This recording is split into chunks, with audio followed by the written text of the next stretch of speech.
At sa mga pagkakataon po ito, bago ko po ibigay sa inyo ang ating susunod na tagapagsalita, sabay-sabay muna po natin panoorin ito. Noong ako ay bata pa, nilalagyan ko ng aking naman si Daddy Mary Lodeza sa Malate City Jail para makahabin ng kapakain sa mga nakapulong hating ng aking babayan. Pagkatapos ko noon, inutos ko niya sa akin na mabuhay ng para sa Panginoon, ipagtanggol ang mga naapi at tumulong sa mga nangangailangan. Naging tema po yun ang aking dahil sa pagmamahal at suportang ginagawa niya sa MYRC o ang tahanan ng kabataang walang masisilungan ay pinarangalan bilang People of the Year. Isang mapag-arugang ina at ang kasalukuyang direktora ng Kababaihan ng Maynila. Palakpakan po natin ang ating Your Best Choice, ang liwanag ng Maynila, Vice Mayor G. Atienza.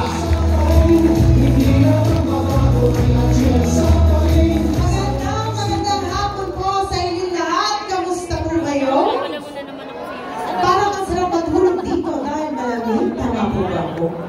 Ako po si G. Atienza, ang bunsong anak ng dating puting Mayor Lito Atienza. Ako rin po ang direktora ng Kababaihan ng Maynila, isang organisasyon na binuo ng aking mga magulang 40 years ago.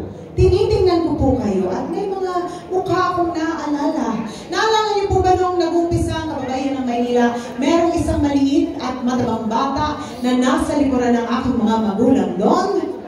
Ako po yun. Hindi ko naman nakakalain, ako pala magpapatuloy ng mga nasimula nila. At kagaya rin po ng aking kapatid na si Kuya Kim. Kilala niyo po yun? Tayo-tayo lang naman, hindi ko po kayo isusumbong. Sino ang mas pogi? Si Kuya Kim o si Ali? Parang dalawa lang sa likod ko nagsabi Kuya Kim, pero parang lahat kayo sinabi niyo Kuya Ali. Hindi ko po yun sasabihin kay Kuya Kim. Pero kagaya po na aking kapatid na si Kuya Kim, ako rin po ay nasa telebisyon bilang isang broadcast journalist. Ngunit bata pa lang po ako, ang pangarap ko sa aking buhay ay maging isang misyonaryo. Ngunit hindi po yun na isa katuparan. Kaya ipinangako ko sa Panginoon kung saan man niya akong karerang dadalhin, bibit-bitin ko na lang doon ang puso ng misyonaryo. Kaya as a broadcast journalist for 7 years, ginawa ko pong misyon na umikot sa ating bansa para kunin ang kwento ng ating mga kababayan na napag-iwanan sa laylayan ng lipunan. At kasama nila, nagdasal na ang boses naming magkasama ay pakikinggan ng gobyerno. Ngunit sa totoo lang po, sa paglilipod namin dito sa Maynila ni Yorme, nakita ko, hindi pala kailangan lumayo. Dahil marami po sa ating mga kababayan na may hinaing sa gobyerno na alam naman natin kayang masolusyonan, minsan nasa distrito ninyo, minsan nga nasa barangay ninyo, minsan kayo mismo yun. At kung meron ako isang bagay na natutunan sa aking trabaho, kahit ano pala ang isigaw natin kung ang gobyerno ay hindi marunong makinig sa tao. Ika nga ni Yorme. Nga pa rin para tayo lahat. Kaya nung tinanong pa ako ni Yorme kung maaari niya ako maging katambal bilang vice-alkalde, ang inisip ko, hindi na lamang ako puro boses, may magagawa na rin ako. Pero bago po ako pumayag sa kanya, tinignan ko muna kung pareho kami ng puso, kung pareho kami ng pinaglalaban. Bilang isang broadcast journalist kasi, meron akong tinayo ang mga sektor ng lipunan na para sa akin, kailangan sila ay makita ng gobyerno. Pero bago po yun, alam ko dito sa iyong distrito, ang tawag nyo sa aking ama ay Bulaklaki. Tama po ba ako? Naalala niyo po ba mahilig siya masuot ng floral na polo shirt? May ikukwento po ako. Ako po ang pang-anim sa magkakapatid. At alam po ng buong pamilya ko na pag ako ay tumayo sa isang bagay, kahit pa magkampi-kampihan ang lahat ng mga kapatid ko, hindi po ako natitinag. Eh nung nalaman po nila na ako magiging katambal ni Yorme, pinagplanuhan nila ako.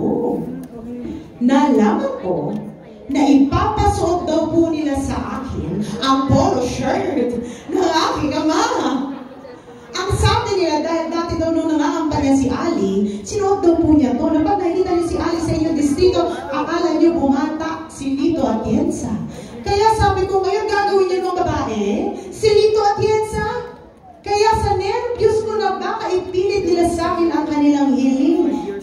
po sila. Kaya kinabukasan, may malaking bulaklak na po ang aking likuran. Di napagbigyan ko sila dun sa gusto nilang bulaklak. Pero nasunod pa rin ang aking kagustuhan. Bunso po kasi ako, kaya hindi sila nagagalit sa akin. Pero kaya po makulay na bulaklak ang aking pinili dahil naniniwala ako sa pagiging inklusibo. Di ba sabi ng Panginoon, lahat tayo pantay-pantay sa Kanya? Tama po ba ako? Ngunit, isang realidad na napansin ko, meron pa rin pong mga sektor ng lipunan ang napag-iiwanan. At dahil doon, sila po ang aking tinayuan. Ang unang sektor na ito ay ang mga senior citizens. Taas po ang kamay ng mga senior citizens dito ngayon. Nagulat ako. Akala ko pag dumaw namin ni Yorme dito kanina, puro mga teenagers lang ang kaharap ko. Pag sinasabi ko yan sa tatay ko, nakilig siya. Pero alam niyo po, naniniwala ako na nung kami ay maliit, kayo ang nag-alaga sa amin. Wala naman po kami lahat dito ngayon kung wala kayo. Ngayong nagbaligtad na ang mundo, kami naman dapat ang mag-alaga, magmahal, at magtanggol sa inyo. Tinignan ko po ang mga ginawa ni Yorme nung siya ay alkalde ng Maynila. Tinignan ko kung inalagaan at minahal niya kayo. Ngunit napansin ko, mahal na mahal niyo si Yorme. Tama po ba ako? Ngayon lang ako nakakita ng isang senior citizen na 10 taon ang naka-wheelchair. Nung makita kami ni Yorme, biglang tumayo at tumalon at sumigaw na, bumalik ka na. Ang sabi ko sa kanya, marunong ka ba lang gumawa ng himala? At alam niyo, nalaman ko, kayo pala mismo nagtatanggol kay Yorme pag merong mga paratang na tinatapon sa kanya mula sa kabilang kampo. Tama ba ko? Kaya tinanong ko siya. Sabi ko, bakit ba mahal na mahal ka ng mga lolo at lola? Ang sagot po niya sa akin, dahil daw nung siya ay alkalde ng Maynila, alagang parlor daw po kayo sa kanya. Naalala niyo ba, nung alkalde ng Maynila si Yorme, may kumakatok na gatas na ensure sa inyong mga bahay? Ngunit nalaman po namin ang gatas na ensure na palitan daw ng stick. Oh, totoo po ba yun? Ang sabi kanina, kasama daw ng stick ko, may isang makating tuwalya.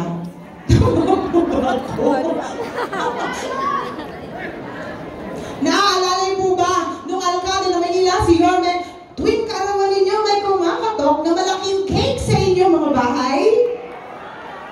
Ngunit nalaman po namin na ang malaking cake napalitan daw ng cupcake. Ang sabi ng taga District 1, dahil late daw ang pag-deliver ng cake, ang kanya daw naging biskotso. Naaalala niyo po ba, nung panahon ng alkalde ng Maynila si Yorme, may kumakatok na brown at black rice sa inyong mga bahay? Sabi ko, social pala, mga lord at lola ko noon.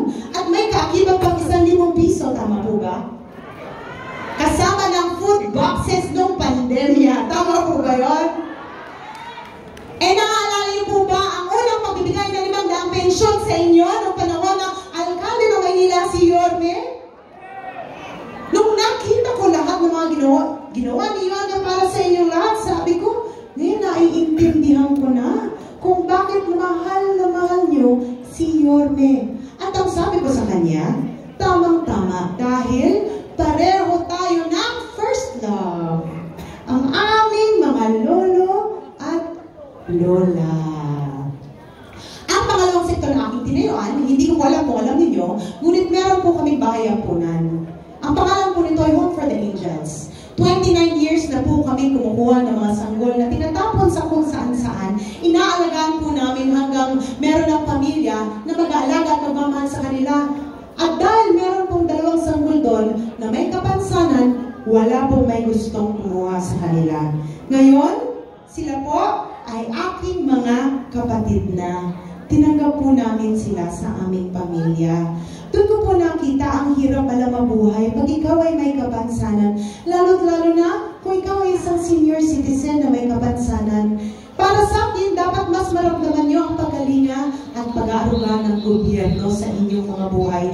Tinignan ko ba ang ginawa ni Yorme nung siya ay alkalde ng Maynila at nalaman ko, dahil sa Job Inclusivity Act, maaari pong magtrabaho ang senior citizens at ang mga PWDs dito sa Maynila. Nung nalaman ko yun, ang sabi ko, hindi naman porket ikaw ay PWD o senior citizen, hindi mo na kailangan ng suporta ng gobyerno dahil marami pa rin po sa inyo nakikipagsapalaran pa rin. At nung nakita kong ginawa ni Yorme yun, ang sabi ko, tamang-tama, pareho na naman tayo ng prioridad. Pangatlong sektor na aking tinayuan. Kung si Yorme ay batang Tondo, si Chia Atienza ay batang Bukid. Pero hindi po ako lumaki sa farm. Ang akala yata ng iba, ako si Alice Blue. Ako po ay lumaki sa St. Andrews Field. Alam niyo po kung saan yun? Ang galing tatay. San Andres Bukid, Manila. At dahil doon, marami po sa aming kabarangay mula sa Muslim community. At dahil tinato ko sila bilang mga kaibigan, kapamilya, tinayuan ko rin po ang kanilang kultura at ang kanilang hinaing. Tinignan ko po ang ginawa ni Yorme para sa mga Muslim dito sa ating lungsod. At alam niyo po ba, for 500 years, siya lang ang nakapagpagawa ng Islamic cemetery para sa Muslim community dito sa Maynila. Ang sabi ko, lahat na lang ng sektor na aking tinayuan, minahal niya at inalagaan niya. Kaya tinignan ko yung pang-apat, pero bago po ako magpatuloy, ayoko po sa entablado. Mas gusto ko kasama kayo dito. Ay, nanay! Okay lang po na dito ako. Nakikita niyo po ako? Ayoko dun sila na nandun. 25 years ago, 25 years ago, nung ako po ay nag-aaral ng kolehiyo sa De La Salle University, pero bago ko po ipagpatuloy ang kwento ko, kailangan ko lang talagang sabihin ito. 25 years ago po ako nag-college. Kasi ang akala po nung iba, bata pa po ako. Matanda na po si Chia Atienza. 43 years old na po ako. May 3 na po akong anak at halos 20 taon na po ako may asawa. Tay, hindi na po ako dalaga. Dalang-dala na po ako. I love you, Tay. Ibabalik ko na sa kwento ko. 25 years ago, nung ako po ay nag-aaral ng kolehiyo sa De La Salle University, ang kinuha ko pong kurso ay Political Science, major in Governance. Panahon ng aking ama ay alkalde ng Manila. Ang utos po niya sa akin, maghanap daw ako ng trabaho dahil hindi daw niya ako susuportahan. At alam niyo naman po gano'n kamahal ang tuition fee sa Lasal, tama po ba? Kaya naghanap po ako ng trabaho. Buti na lang! Pinayagan po ako ng ABS-CBN na sumama doon. Ako po ay naging isang artista. Kilala niyo po si Heart Evangelista? Kasabayan ko po si Heart. Ngunit si Heart, sumikat. Si Chia Atienza, hindi po sumikat. Pero okay lang, dahil nagkaroon naman ako ng pambayad para sa tuition fee ko. At ako, naniniwala, kaya ako pinadaan ng Panginoon doon para malaman ko ang kalagayan ng mga LGBTQ+ community dito sa ating bansa. At nakakalungkot na malaman na hanggang ngayon, meron pa rin pong diskriminasyon pagdating sa oportunidad para sa kanila. At dahil doon, sila rin po ay aking tinayuan. Tinignan ko ang ginawa ni Yorme nung siya ay alkalde ng Maynila at nalaman ko, pati ang LGBTQ+ community dito sa Maynila, inaalagaan at minahal niya. May grupo nga po siyang Bekshies of Manila. Sabi ko, lahat na lang ng sektor ng lipunan na tinayuan ko, minahal niya at inalagaan niya nung siya ay alkalde ng Maynila. Ang naisip ko tuloy, nahanap ko na yata ang soulmate ko sa public service. At dahil doon, binigay ko po ang aking matamis na... Oo.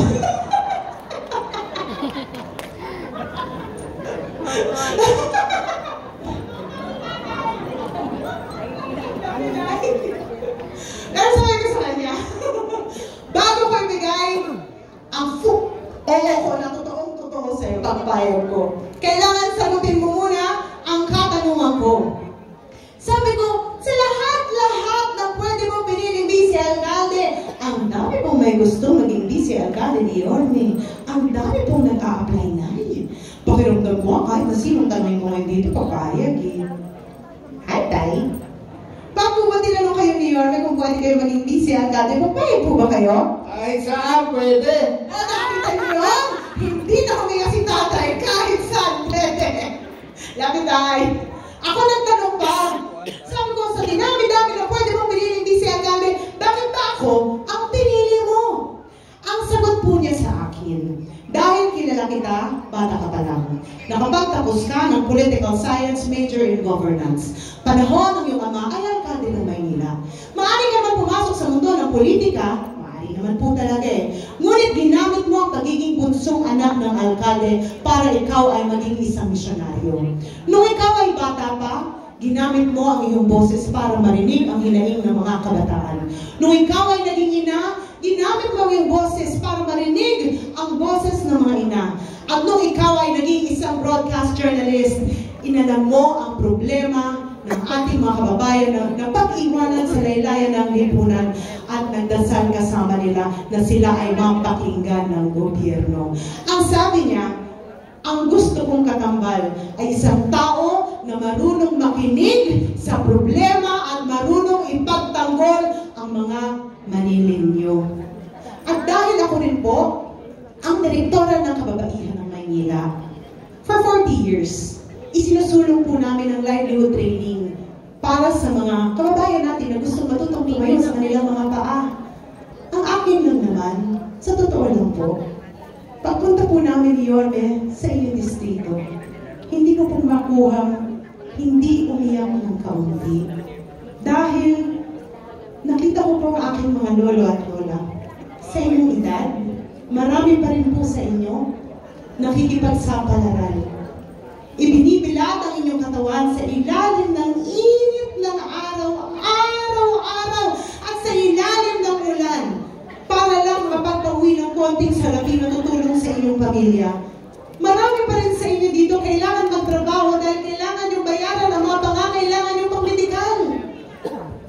At para sa ating mga kababayan na nawala na ng pag-asa sa buhay dahil sa hirap na tinamasa nila buong buhay nila, naniniwala ako, maaari pa rin bumalik ang pag-asa sa kanilang mga puso sa pamamagitan ng livelihood. At nung sinabi po sa akin ni Yorme na susuportahan niya ang livelihood dito sa Maynila, ang sinabi ko po sa kanya, ipaglalaban kita hanggang sa dulo ng mundo dahil naniniwala ko na ikaw ang karapat-dapat na alkalde dito sa lungsod ng Maynila. Sa anim po na distrito na aming nilalabagan ni Yorme, iisa lamang po ang isinisigaw ninyong lahat. Ano nga po yun?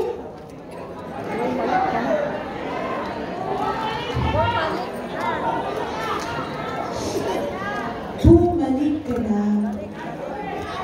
Alam ko po na ang sigaw nyo na bumalik na si Yorme dahil nagnanais ang inyong mga puso na bumalik ang pagkatok ng pagmamahal ng gobyerno sa inyong mga bahay at buhay gaya ng natamasa nyo nung si Yorme ang alkalde natin dito sa Maynila. At alam ko rin po na sa dinami-dami ng alkalde na nakilala nyo dito, nakita nyo na si Yorme ang isa sa pinakamagaling na naging alkalde natin dito sa ating lungsod. At alam niyo, tinitingnan ko ang mga mata, aming mga lolo at lola, naiintindihan ko kung anong nasa puso ninyo. Gusto ninyo na habang narito kayo sa mundong ibabaw, gusto niyo pa rin malaman na kayo pa rin ay napakikinggan at kayo pa rin ay mahal ng gobyerno.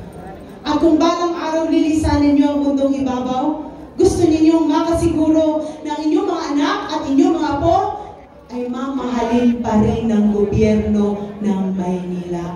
Huwag po kayong mag-alala dahil babalik na po si Yorme Isko Moreno Tumaroso! Ngunit, kung maaari, sana isama niyo rin po si Chi Atienza. Ang trabaho po ng vice alkalde ay maging presiding officer.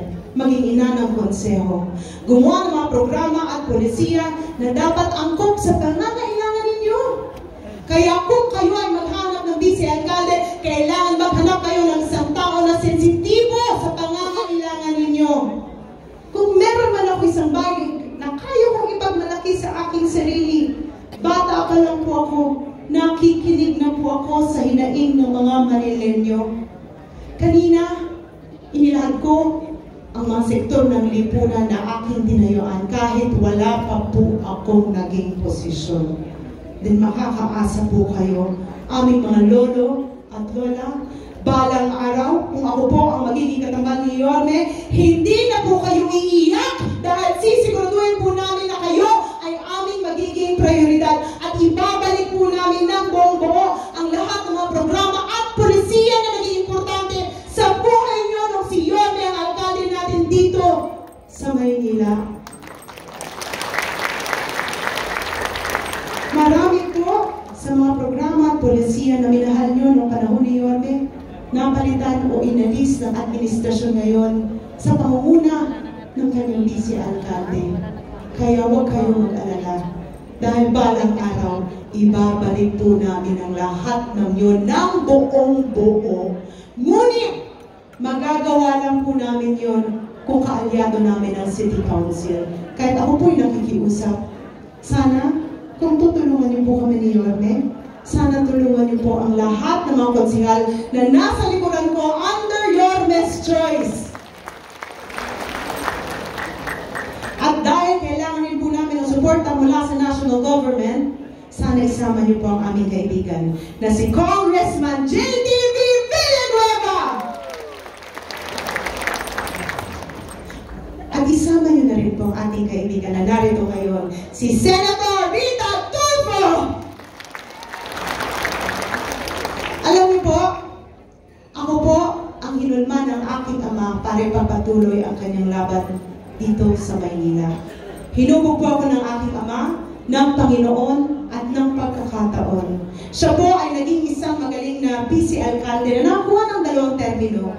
Tinuruan po niya ako kung paano maging isang magaling, mabisa, na vice-alkalde, na may integridad, na susuporta sa kanyang alkalde.